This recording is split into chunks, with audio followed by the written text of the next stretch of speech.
This will be our first dinner at Ko Ang Seafood, which was just 600 meters away from our hotel, Novotel, in the town of Phuket. Oh, look at those horse crab meat or horse crab shell with the blue crab,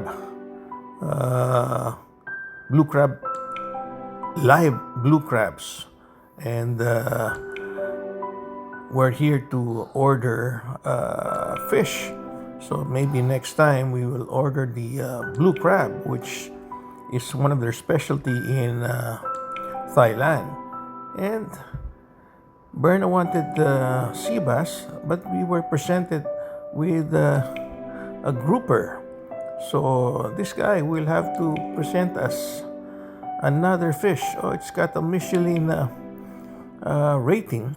So I'm sure the food here will be very good. Oh, this time this is the sea bass, a smaller head, but normally with their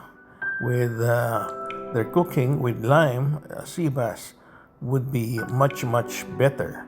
That's why we had to change the fish.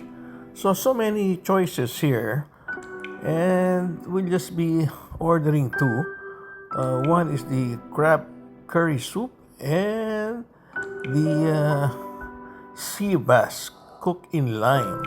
So we'll start with the beer, and cheers to the good life with Berna Baron. Curry pala yan, Mama? Oh, first time kong kakain ng crab curry with noodles.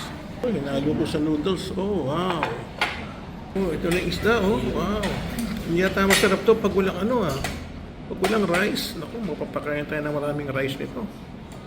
Crab curry with steamed fish. Looks good, ano? Oh, ano? Sarap ba? Ha? Manghang. Kaya sinabayan mo ng beer. Fresh nga siya, oh. Puting-puti, eh. Delikado yan pagka hindi fresh, oh. Kasi steamed, eh. No, Mama Berna. Diba? Fresh na fresh. Oh, wow. Spoon ko, oh. Spoon ko. Kailangan ko kakain ito na walang rice. Normally, masarap na pag may rice, eh. Yung sauce niya, yan ang nagpapasarap, eh. Grabe. Super anghang lang. Grabe ang anghang. Buti may beer tayo. This part, Mama, oh. Itong pinakatsa niya, oh. Ito, the best part. Eh, kakainin mo? Grabe ka naman. Pati sili. Buti, beer. Ang katapat. Ano yan? Singha beer ba yan, Berna? Okay. Tirahin, oh, yung ulo. Problema yung ulo nitong sibas. Maliit, walang laman. Kaya palang ubusin kahit walang no? Kahit walang rice. Pwede mo nang baliktarin yan. Sige na, baliktarin mo na. Sinisimot mo pa yan. Ayan, baliktarin na. Yan. Paano ba ito? Sira na yung ulo. Oo, yan. Ako, hindi ka naman sanay magbaliktad ng isda.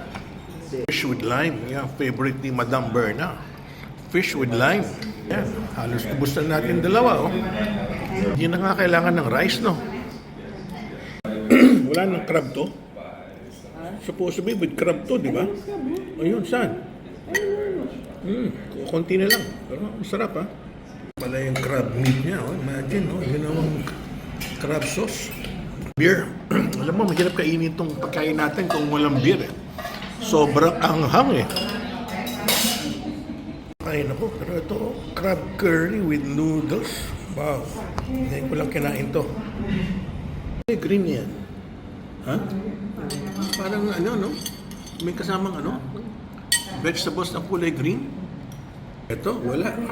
Tumba na itong sibas. Natira, sauce. At walang natira, oh. Ubus na ubus. Yung palang blue crab, 1,100 baht per kilo, Mama. 5 pieces lang. 1,100 yung blue crab niya. Restaurant na to, oh. Nag-ipon siya ng mga Thai money. Puros mga Thai money, oh. Inipon ng owner. Oh, ang ganda ng collection niya, oh, ng pera. Oh. It's for dessert, mama. Doon sa kabila. Sa kabila, hindi dito. Oh, so tapos na tayong kumain dito. Pera, oh, sayang. Hindi na valid. Oh, anyway, ito 120 baht. Yan, 280 baht. Ito, 500 baht. Mura. Wala pa tayong 1,000 baht. Ganun pong table natin, no? Sewing machine. Wow, galing naman. Sewing machine for our table. Ayan. Hello, how are you? Okay. Yan. Magkano total? 995. Oy, sus. Mura. 995. Wala pang 2,000. Wala pang 2,000 pesos. Okay. Good food, ah. Good food. Oh, yum. Thank you, ha. This time, pagbalik ko rito, itong kakainin ko. Itong mga blue crabs. Kasi buhay, oh. Sarap yan.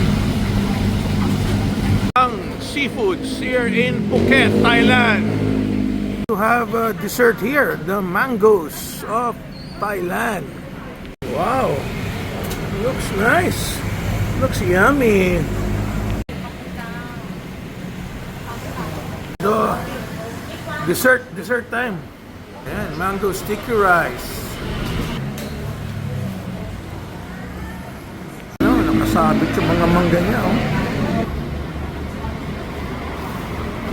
Oh, mama, looks good.